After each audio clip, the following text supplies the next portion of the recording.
The Count of Monte Cristo, Volume 4 by Alexandre Dumas.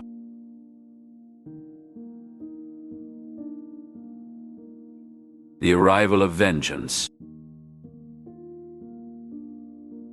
The grand carriages rolled through the streets of Paris, their wheels clattering against the cobblestones, drawing the attention of everyone they passed.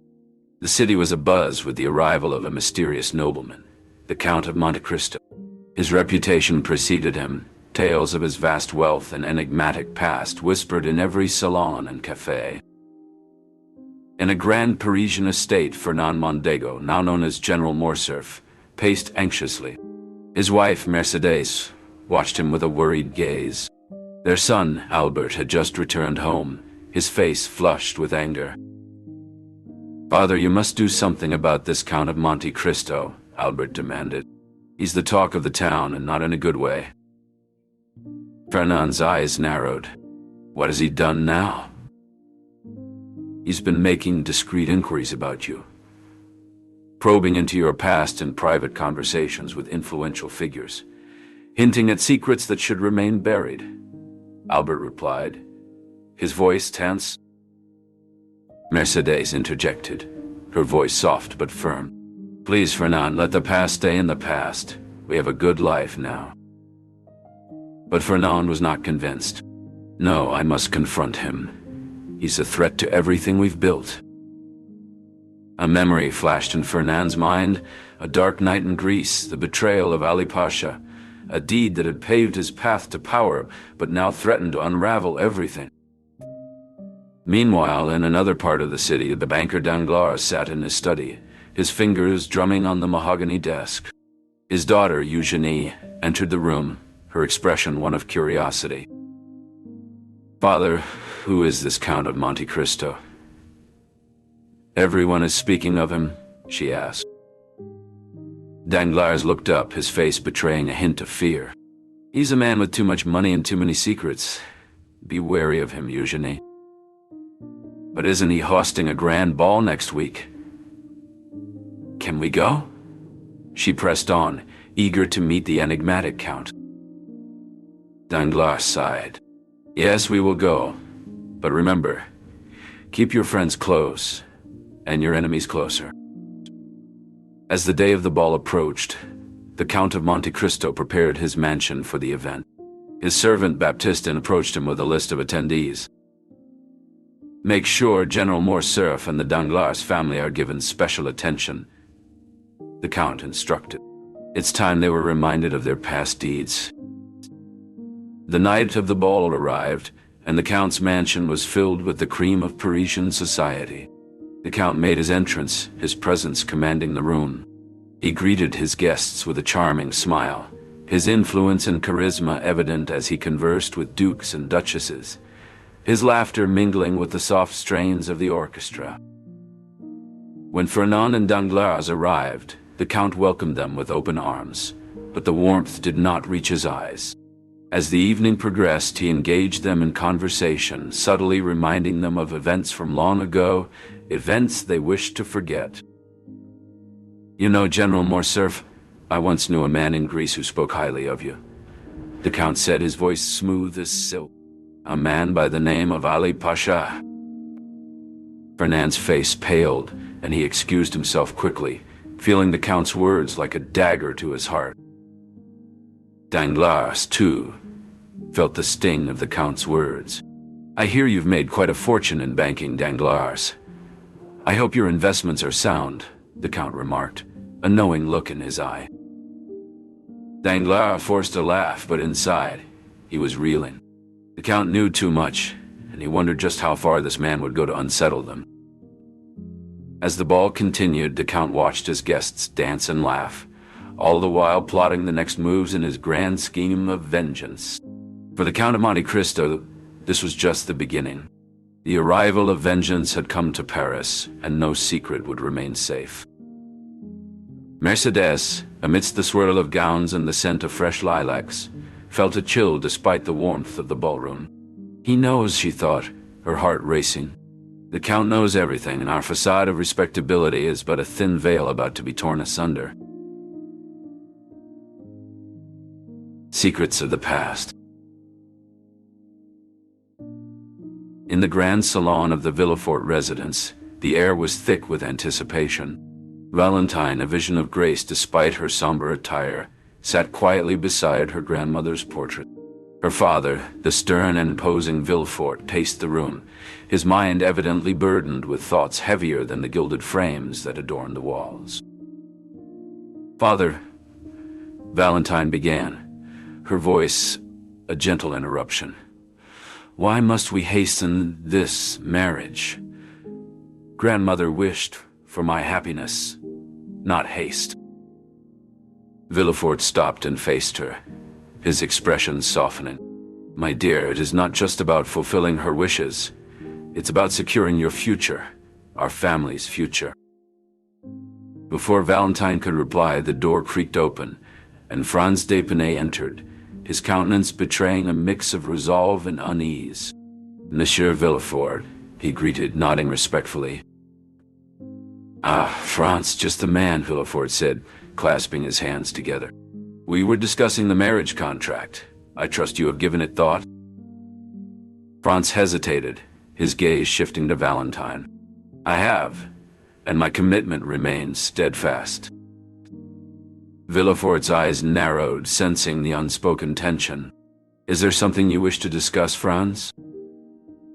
"It's just that..." Franz trailed off, then took a deep breath. "I learned something troubling about M. Noirtier's past, something that could affect us all." Valentine's heart skipped a beat. She had always known her grandfather held secrets, but the gravity in Franz's voice hinted at revelations that could shatter the fragile peace they had maintained. Villefort's face darkened. "Speak plainly, Franz. What is this about?" Franz steadied himself. "It's about your father, M. Noirtier. His actions during the turbulent times of the Bourbon Restoration, particularly a duel of honor, resulted in the death of my father." A heavy silence fell upon the room. Valentine felt the world spin as she looked from Franz to her father, whose face had turned ashen.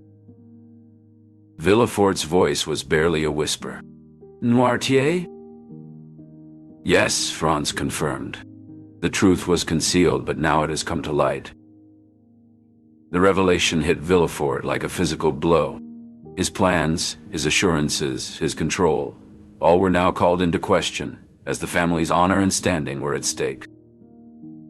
Valentine, caught between shock and sorrow, reached out to Franz. "Is this why you've been so distant? Because of my grandfather?" Franz took her hand as touch a balm to her swirling thoughts. "No, Valentine. It changes nothing between us. But we must confront this truth together." Villefort, regaining his composure, interjected. "We will discuss this matter privately, Franz. Valentine, with a heavy heart, please give us a moment." With a nod, Valentine rose and exited the room, her departure marking a pause in the conversation as the two men faced each other, the weight of history and the specter of Noirtier's past looming over them, ready to rewrite the future they thought they had secured. A doomed engagement.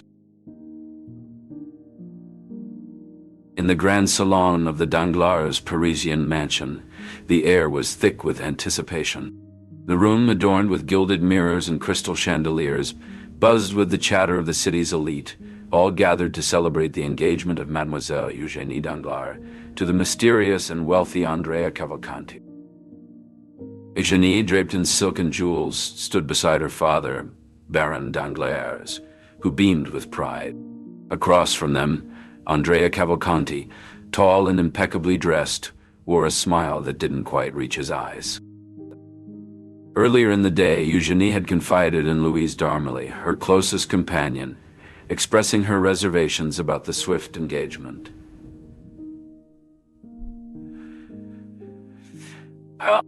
"Louise, I feel overwhelmed," she had admitted. "This union, it's all too sudden, and I fear there's a side to Monsieur Cavalcanti that remains hidden from us." Now, as she stood receiving guests, her smile was measured, her interactions with Andrea polite yet distant. Catching her eye, Andrea approached and offered a reassuring nod. "Eugénie, I sense your unease." In time, I hope to prove my intentions are as genuine as my affection for you." The Count of Monte Cristo, master of social chess, observed the subtle exchange. His introduction of Andrea to Parisian society was a calculated move, a step in a grander scheme that would see the young man's true nature revealed at a critical juncture. As the evening progressed, the Count refrained from sowing further seeds of doubt, his earlier inquiries into Andrea's background having already set the stage for the inevitable unraveling of the engagement. Instead, he mingled with the guests, his presence a silent reminder of the intricate web he had woven. In the shadows, the Count's smile was one of satisfaction. The engagement, while celebrated now, was a mere facade, a strategic play in his elaborate game of retribution. The doubts, once mere whispers, would soon crescendo into a storm that would shake the very foundations of Baron Danglars' world. Unraveling secrets. In the Villafort's grand drawing room, the Count of Monte Cristo, also known as Edmond Dantes, stood apart, his gaze sharp and calculating, missing nothing of the unfolding drama. Valentine, her composure shattered, faced her father. "Father," her voice a whisper of despair, "Grandfather Noirtier has disinherited me, not for my engagement to Franz, but for reasons that predate it." She revealed the letter that had upended her life, her hands trembling. Villefort, a pillar of the law, felt his world tilt. The will, he managed, his voice strained, must be upheld. Yet, there was more, a secret that Noirtier had harbored, now surfacing to threaten their future. "It concerns a duel," Valentine disclosed, "one that grandfather fought long before my betrothal, a duel that claimed the life of Franz's father." This revelation, though not new to Villefort, reignited the scandal's embers. His father, a duelist, his daughter, now without inheritance. The family's honor stood on the brink of ruin. Amidst the turmoil, the Count's presence loomed larger, his satisfaction thinly veiled. His intricate web of vengeance was coming to fruition. The sins of Villefort's past were resurfacing, and with them the Count edged closer to his goal. At that moment, a new figure entered the room. Maximilien Morel, a man of honor and Valentine's secret ally. His arrival introduced a glimmer of hope and a potential ally for the Count. The emotional landscape of the room shifted subtly, as each character braced for the impact of this new development on their intertwined fates. The Count's eyes followed Morel, a silent acknowledgement of the role he was yet to play in the grand scheme of retribution. The future of the Villefort family, once certain, now dangled by a thread as thin as the truth itself. Duel of Fates. The morning sun had barely risen over the horizon, casting a soft glow on the Bois de Vincennes where two figures stood facing each other. Albert de Morcerf, young and brimming, with a mix of anger and despair, faced Beauchamp, the journalist whose words had ignited this confrontation. "Beauchamp," Albert began, his voice steady despite the turmoil within, "you know why we are here? Your article has tarnished my father's honor and with it mine. I demand satisfaction." Beauchamp, with a sorrowful look in his eyes, replied, "Albert, I did what I must as a journalist. The truth, it's a matter of public record now." "But at what cost?" Albert retorted. "At the cost of our friendship? At the cost of my family's name?" "It pained me to do this, Albert," Beauchamp confessed. "But hiding the truth would have been a greater dishonor." Albert's hand clenched around the hilt of his sword, the weight of his family's legacy heavy upon his shoulders. His heart raced, torn between the desire for retribution and the knowledge that violence would not restore his honor. "Then let our blades speak for us," he said, resignation lacing his words. From the shadows, a figure emerged, unnoticed until now. It was the Count of Monte Cristo, his presence a silent testament to the gravity of the situation. Just as the tension reached its peak, a soft voice interrupted the impending clash. "Stop, please!" It was Mercedes. Albert's mother, her eyes filled with tears. There's been enough pain. The Count, moved by Mercedes' plea, responded, "For you, I will stay my hand." Albert, looking between his mother and the Count, saw the history and heartache that connected them. He lowered his sword, his resolve softening. "Beauchamp," he said, "let us leave the past where it belongs. Our friendship, it is worth more than this." Beauchamp nodded, his own conflict evident. "I agree, Albert. The truth has a cost, one that weighs heavily on my conscience. But I hope it leads us to a better future."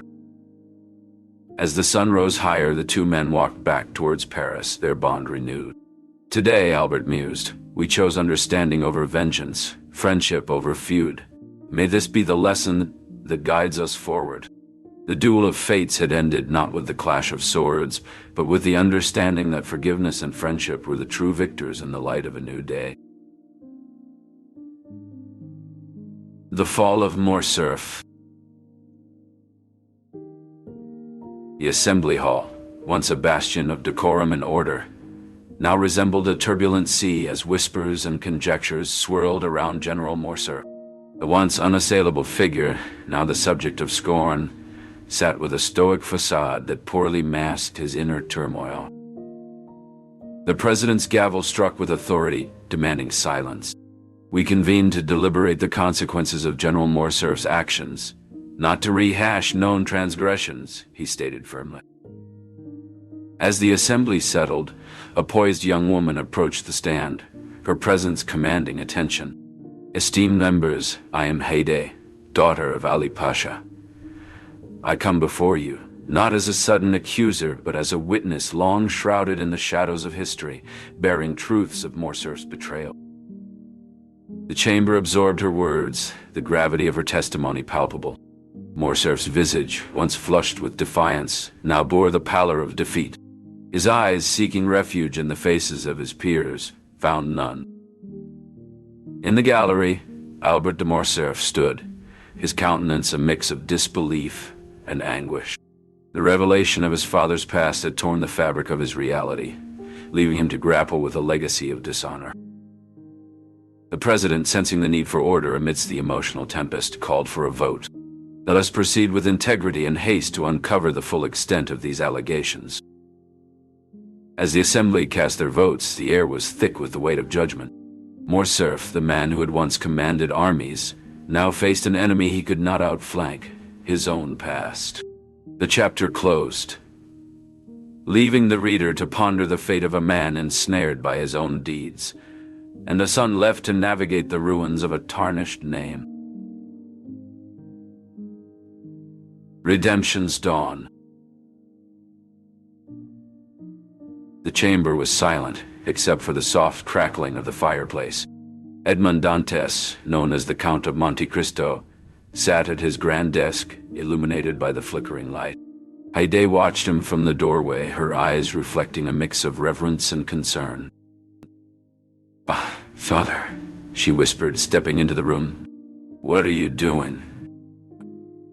"I'm securing a future for you, for Maximilian, for all those who have shown me the beauty of life," Monte Cristo replied, looking up at her. Haydée's hands trembled as she reached for the document on the desk. "Does this mean you will leave us?" He smiled gently, taking her hands. "No, my child. It means I am leaving you a legacy that will foster healing and peace." Tears filled Haydée's eyes and she embraced him. "I cannot imagine a world without you. My spirit will always be with you in every kind act and joyful moment," he assured her. Maximilian Morel, who had quietly entered the room to thank the Count for his mentorship and support, spoke from the shadows. "Count, why entrust me with such a responsibility?" "Because you embody loyalty and love, Maximilian. You are like a son to me, and I trust you to uphold the Morel family's honor," Monte Cristo answered. Maximilian knelt, moved by the Count's faith in him. "I will honor your trust." Turning back to Haydée, the Count said, "You have brought light to my darkest times. You deserve happiness, free from the past shadows. She nodded, her resolve firm. I will live a life that honors your wishes. The three of them spoke of the future, of dreams and hopes, and of a world where past wrongs could be forgiven. It was a new dawn of redemption, not just for them, but for all they would influence. Thus, the Count of Monte Cristo, once driven by vengeance, found comfort in generosity, knowing his legacy would be one of love and new beginnings. The dawn had arrived, heralding a fresh start. Eugenie's resolve. In the grand drawing room of the Danglars' Parisian mansion, Eugenie sat at the piano, her posture reflecting a quiet strength. The room, usually alive with music, was silent, a testament to the gravity of the moment as her father entered with a stern look. Monsieur Danglars, she began, I must speak to you about my future. Danglars, expecting deference, was met with an assertive tone. The union with Count Cavalcanti is decided, he stated flatly. Eugenie's response was calm yet firm. Father, I seek a life shaped by my own desires, not one dictated by wealth. His face flushed with anger. You will obey. This marriage secures our family standing. She rose, her gaze steady. I am not merely a Danglars. I will not be traded for status. The tension escalated, their confrontation surpassing any business negotiation. Mademoiselle d'Armilly stepped forward, her support for Eugenie no longer silent but vocal. Eugenie speaks of what many of us yearn for. Autonomy, she declared. Danglars, caught in a storm of emotions, battled internally between his aspirations and the stark reality his daughter presented. Duty. Eugenie, think of duty. Duty to oneself is paramount, she countered. Our name will endure, not through coercion, but through respect. As Danglars paced, a new figure emerged from the shadows. Haydée, her presence a silent indictment of Danglars' past dealings. Her eyes met Eugenie's, a wordless exchange of solidarity. Very well, Danglars conceded, his voice betraying a hint of defeat. You choose your path, but beware the world's harshness. Eugenie acknowledged his warning. I am ready, father. My path is mine to forge. With Danglars' departure, Eugenie returned to the piano, her music now a bold anthem of her journey ahead, while d'Armilly's voice joined in harmony, their duet a celebration of the courage to seek one's own destiny. Eugenie's heart swelled with a mix of apprehension and excitement for the future, her spirit undeterred by the challenges that lay ahead.